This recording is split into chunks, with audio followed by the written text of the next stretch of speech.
What is good, fam? Agent O here, and I am back with another comment of the week. As you know, comment of the week is where I go across the interwebs and blog sites and stuff, and I just look for interesting, funny, or just insightful comments, or even some dumbass comments, because I've definitely talked about a few of those on here. And today is no different.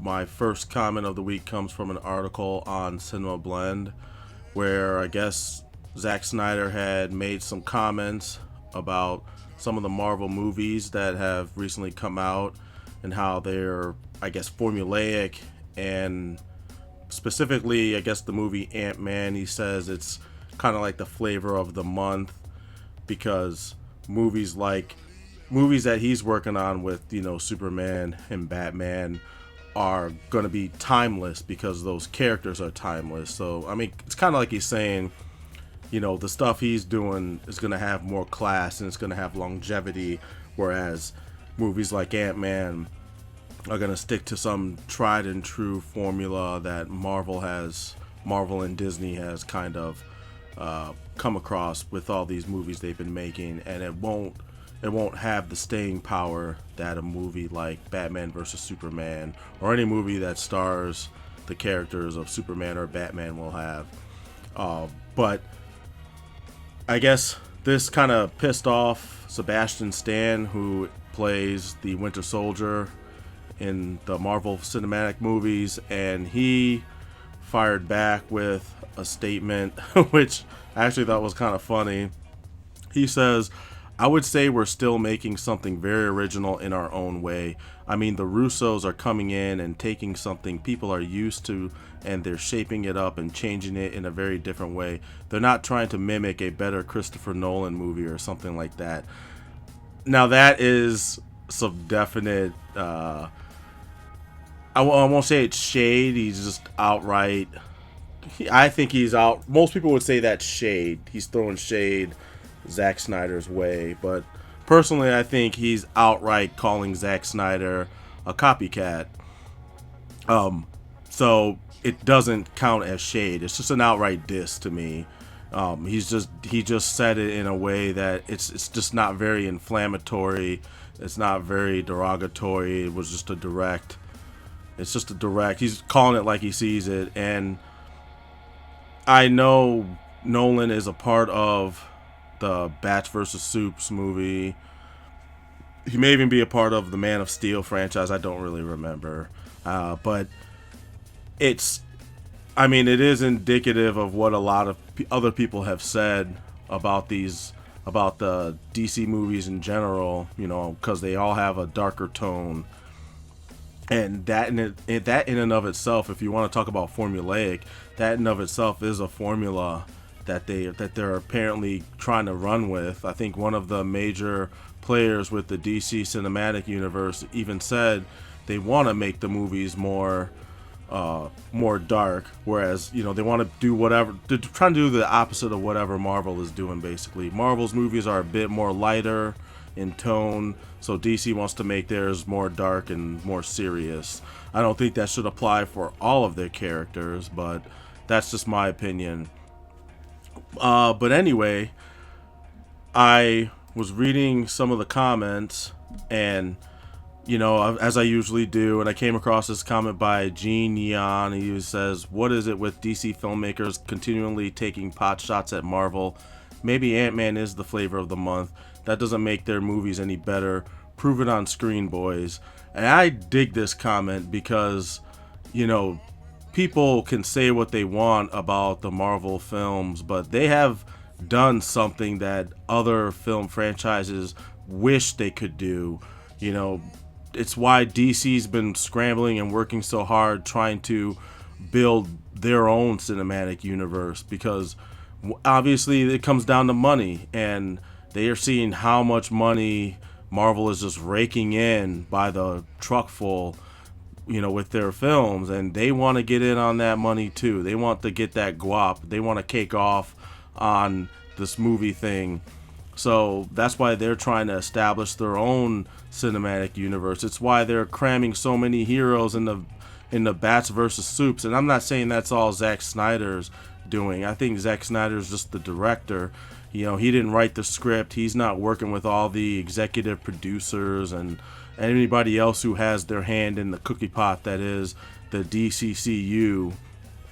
You know, it's a concentrated effort, and they're trying to play catch up. So I mean, I agree with this statement. As much as I liked Man of Steel and one of the Batman movies, I believe that they really should, you know, step up their game and make their movies and let their movies speak for themselves instead of taking pot shots at whatever it is Marvel's doing.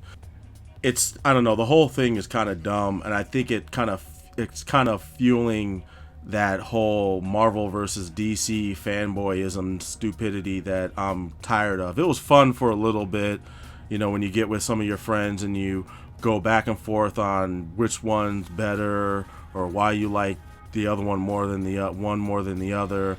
And you know, now it's just dumb. It's gotten to the point where people have just taken it way too seriously, and you're getting all this fanboy rage, and it just, I don't know, people just need to chill and watch and enjoy both movies, you know, as long as they're done well. That's my personal opinion about it. But a guy named Freebie Ninja said, so if they do this Aquaman movie or Wonder Woman movies, will they not be the flavor of the month as well? I enjoyed Ant-Man, and I never been an Ant-Man fan. It sure wasn't no Catwoman or Daredevil, that's for sure. I personally am a fan of comics, so I enjoy both DC and Marvel movies. It's childish to argue about which is better, almost like the kids arguing about Xbox versus PlayStation. Just chill out and enjoy the movies, comics, and stop hating mofos. Once again, out of all these comments of people trying to establish why this movie franchise sucked, or why Ant-Man sucks, or why the Batman Nolan trilogy movies sucked, you know, it's all just fanboy rage. And you have some people in the comments section who are actually trying to keep it sensible, basically. But of course, you know, I have to throw in some just negative, straight fanboy rage comments. And this guy named Destroyer says, Ant-Man was shit. Why would anyone try to defend it? You know, I mean, obviously that's your opinion, dude, and you're entitled to it, but you didn't go into as to why the movie was bad. You know, it's just, you're just hating for the sake of hating, and, you know, it's stupid. I'm sure you have a valid reason in your own mind as to why the movie was garbage, but this isn't enough. And so a guy named Chicken McPhee says, I bet you loved Man of Steel. And then Destroyer goes, I bet you love shit shoveled down your throat with a Marvel label slapped on it. And then the guy Chicken McPhee says, haha, deflecting. You did love Man of Steel, ha ha ha. Not a big fan of Fox's Marvel stuff, not even the X-Men series except for First Class. Amen. I don't even like First Class. I hate all the X-Men movies, every single one of them, but that's just me. The Disney Marvel movies have all been entertaining at least. Can you explain why you didn't like Ant-Man in a non-monosyllabic way? You know, use your big boy words. And why you went to see it if you hate Marvel movies so much. And then he edits it and says, just learned that you're a fan of beige Transformers movies, which nullifies this whole argument. Ha ha ha. And I mean, I laughed when I saw this comment because, yeah, anybody who likes those movies, I have to question your taste in film in general. And I know everybody enjoys movies for different reasons. If you want to watch the Transformers, Bayformers movies and you enjoy the action in it or the spectacle of it all, I mean, I guess to each their own. But that's just not enough for me. You know, if I wanted to watch a bunch of action, I would just watch like an action reel. It's like I told somebody once a long time ago who didn't watch. We were talking. I was on a kung fu movie forum, and some people were talking about, you know, favorite fight scenes, and some people were saying how they don't even watch the movie; they just fast forward to watch all the fights.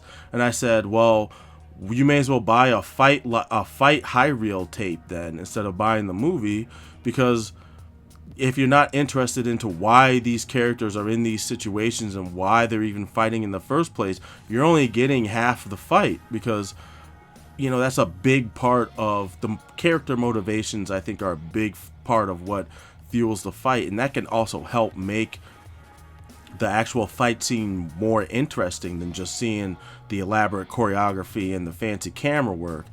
If you don't understand what the character motivations are and the situations that they're in that cause them to end up fighting, and I know some of them are a little cheesy, some of them are pretty formulaic. You know, you kill my master, I won't let you survive, or you know, I've been sent to kill you.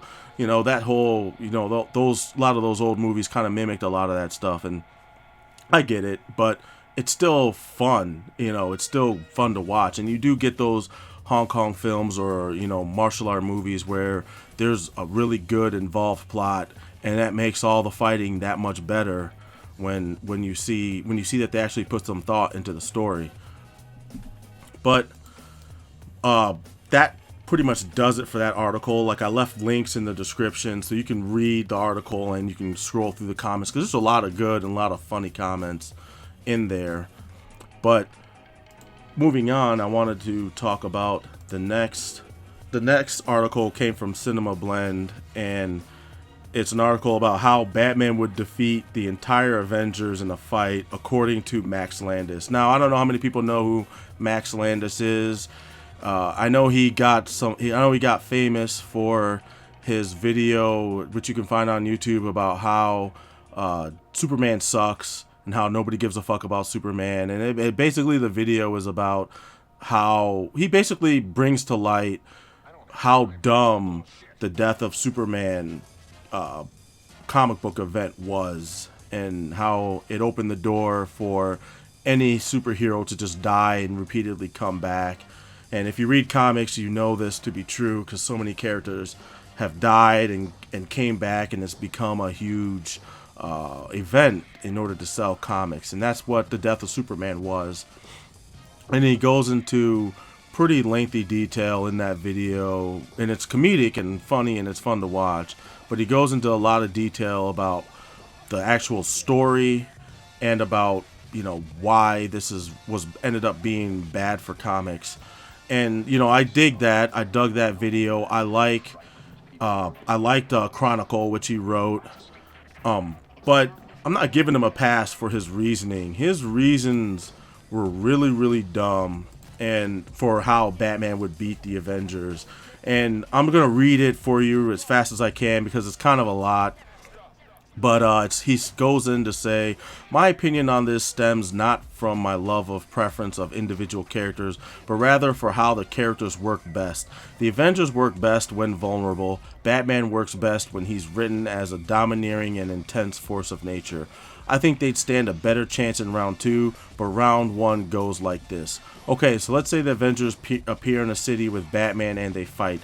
In order: Banner gets knocked out, darted before he turns into Hulk. Iron Man's suit gets hacked real quick. Vision gets EMP'd really quick. Thor gets bat-winged into a building and then glued down with polymer. What the hell? Oh, okay. Black Widow and Hawkeye get knocked the fuck out. Cap's a fight. I'm sorry, but Batman wins. Honestly, if they fought him one-on-one, it would be a fairer fight, because he wouldn't be able to use the city against them as effectively. That ninja training is gonna be a bitch for the rough and tumble MCU Avengers. Honestly, I like Cap as a character more than I like Batman. I like Iron Man more too. Superman fighting the Avengers is just not a fight. There's no tactical element to it. He just punches all of them once. Okay, yeah, no, I'm sorry. This is all kinds of wrong. I don't even know why he even wrote this. He should have just left this shit alone. But the whole thing is dumb to me. Like, nothing in Batman's arsenal can handle Thor. Nothing. Like, all Thor would have to do is put Batman on the ground and put his hammer on his chest and walk the fuck away, because Batman would not be able to do anything else. He wouldn't be. I don't think he is worthy to wield Mjolnir, so there would be no way he could pick up the hammer and move it off of his body and continue to fight. So the fight would be over right then and there. Once again, this is just my opinion, but this is just really, really dumb. I don't even know why he even wrote this, for somebody who obviously has knowledge about comic books, this just boggles my mind. None of this makes sense. You know, I mean, you wouldn't think that Iron Man has his suit would be built to come standard with EMP blockage. Like, same thing with Vision. I mean, if that was their case, that's all anybody would ever do to Iron Man and Vision would be to let out an EMP and take them out of the fight. Like, and I know it's probably happened in the comics, but it doesn't happen anymore because he's already prepared for that. It happened to him once or twice before. Now his suit comes standard with that shit. So the EMP's not gonna work. And Batman doesn't have anything else that's gonna handle Iron Man's suit. Unless he puts on his own Iron Man suit. Plus, we're not even getting into the biggest flaw in this thought process at all, is the fact that I get it. Everybody always says Batman has to be able to prepare, and when he can prepare for his fights, he will always win because he's that great of a strategist. But how does Batman prepare for a group of people that he just met? Like, the only reason why the Tower of Babel story worked, the story where Batman's computer gets broken into by Ra's al Ghul, and Ra's al Ghul steals all his files on the JLA and all their weaknesses and strengths, and how Batman would go about defeating each and every one of them if they happen to go rogue. His contingency plans. The only reason why that book or that story works is because Batman spent uncountable amount of time with the Justice League, with the superheroes that he works with, so he was able to figure out how they think, how they fight, their strengths, their weaknesses, all that stuff. And so he's able to compile all that information and come up with such a strategy that could work because he spent time with those people. He didn't get any time to spend with the Avengers, and he just automatically knows what all they do and how they fight and what kind of mindset each person has. I mean, come on, man. I mean, if you're gonna write this thing, at least write it, do it right, and actually put some thought into it. There's so much wrong with this whole statement that I'm just not feeling it. Plus, and there's another reason too, I'll get into that later because it actually ties into one of the comments that I took down that I actually picked as my comment of the week. So I'm just gonna get to the first comment, which is by a dude named Matt Williams. I don't know if that's his real name or whatever, but Batman with prep time would obliterate the Avengers. Yeah, I'm sorry, no. Just because he has prep time, and I'm tired of that statement because that means he could beat any. They always use this statement, fanboys do. Batman with prep time can beat anybody. I mean, anybody with prep time could beat a lot of characters. Black Panther could beat a lot of people with prep time, because he plans ahead. He plans several steps ahead of his opponents, even the potential opponents that he hasn't even come across yet. He'll plan for them. He'll plan in case he ever comes into a situation where he has to deal with them. So I'm so tired of this statement. Fanboys need to stop using this shit. And actually use your own brain and think about the stories and about the things that you've read that but with the characters in them that actually prove otherwise. Because there's no amount of planning that Batman could do to truly beat Superman. It's only written that way, where Batman gets the jump on Superman and does some damage to him. But if you think about it, in reality, he can't beat Superman. Superman's stronger. Superman's better than him in every single way. Batman's smart. Superman's smarter. Batman's strong and acrobatic and fast. Well, Superman's obviously stronger, more acrobatic, and faster than Batman could ever humanly be. So these whole arguments are just so dumb. I don't even know why people still entertain them. But somebody replies and says, except for the fact that Batman wouldn't even get past Captain America. And then Matt Williams again comes in and says, he beat Captain America in the comics. Death Battle even said that Bats would win. Like, Death Battle is really a viable source of information. I mean, most of those, I think Death Battle is is usually based, their endings are usually based on the fan votes anyway, which is stupid. But I don't see how they can say, I can give you a good argument as to why I think Batman couldn't beat Superman. Now, personally, I think it could go either way, you know, depending on who's having a good day and who isn't, because they're both really, really good. But there's people that Batman can't beat in a head-on fight. He can't beat Lady Shiva. He can't beat Ra's al Ghul. Batman can't beat Bronze Tiger, and Batman cannot beat Deathstroke in a head-on fight. And Deathstroke is key, because if you read comics, you know Deathstroke is he's basically an evil version of Captain America. He's a military trained super soldier. You know, he got his origins in kind of a similar way as Cap did, only he's a bad guy and he kills. Now, that would give him the edge over Batman because Batman doesn't kill, but Deathstroke does. Now, the only way Batman could beat either four of those characters, Ra's al Ghul, Bronze Tiger, Lady Shiva, and Deathstroke, is Batman has to cheat. He has to cheat to win. He cannot win on a head-on fight with either of those individuals. He has to cheat. He has no other option. Otherwise, he's dead. So when people say that Bats could beat Cap, I'm like, I don't think it's as easy as you say it is, because Bats can't beat Deathstroke. So I hate that argument. People need to just stop and really think about this. If you're gonna talk about these, you know, made up superhero versus superhero scenarios, which in and of itself is stupid, because why would the good guys fight each other? Why would good guys fight other good guys? The whole setup is dumb. It would make more sense if you had bad guys fighting bad guys, because they're evil, they're inherently evil, and it makes more sense for them to fight. But anyway, if you're gonna do this, do it right and put some thought into it. Don't just read your favorite scenarios and then base all your responses and your facts off of that. Actually do some thinking on your own and come to your own conclusions. But this is by far my favorite comment by a guy named Piggy Destroyer. I don't know what the hell that screen name is, but he or she says, yeah, no, as amazing as Batman is, he could not beat the Avengers as a whole, and Batman is one of my all-time faves.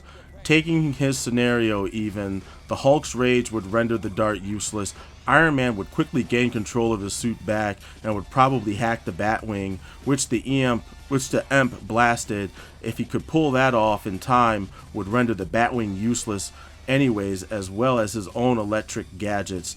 So that'd be a dumb move. He still would probably take out Black Widow and Hawkeye, but they'd give him way more of a fight than they would be given credit for. And with Cap and the rest of the Avengers still able, all Batman could do is flee. People say Batman doesn't have a superpower, but he does. Even in comics, it's physically impossible for a 30 to 35-year-old man to be as intelligent as he is, master every martial art, and be more physically fit than the people who arguably train harder than he does in specific areas. Also, there are more Avengers, even if it's only the cinematic universe, which if that is the case, then it has to be that version of Batman, which he then stands zero chance. Now, grammatical errors in this response aside, this dude actually thought about the whole scenario.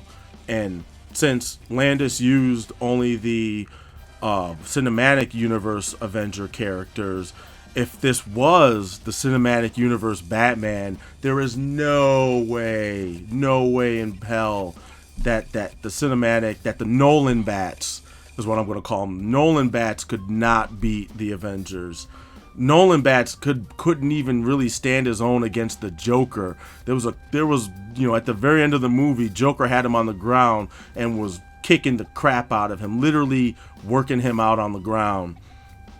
So how do you figure? Plus, Nolan Bats failed way more than he succeeded in that whole trilogy. I'm not even going to go get into that, because that's a whole nother video.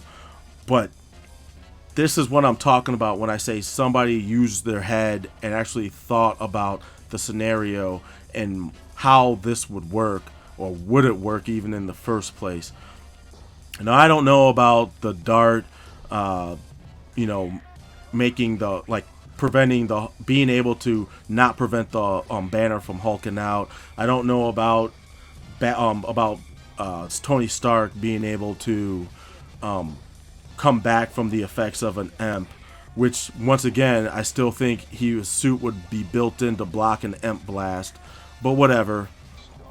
But the last parts of this guy's critique or his opinion makes so much sense. You know, I've always said Batman's superpower was his mind. You know, I've always said that he's, you know, he doesn't have any physical abilities, but his mind is superior to most people's in the DCU. So I've always said that was his superpower, and it's funny that I finally see somebody else, or more than one person, actually, you know, make that same statement.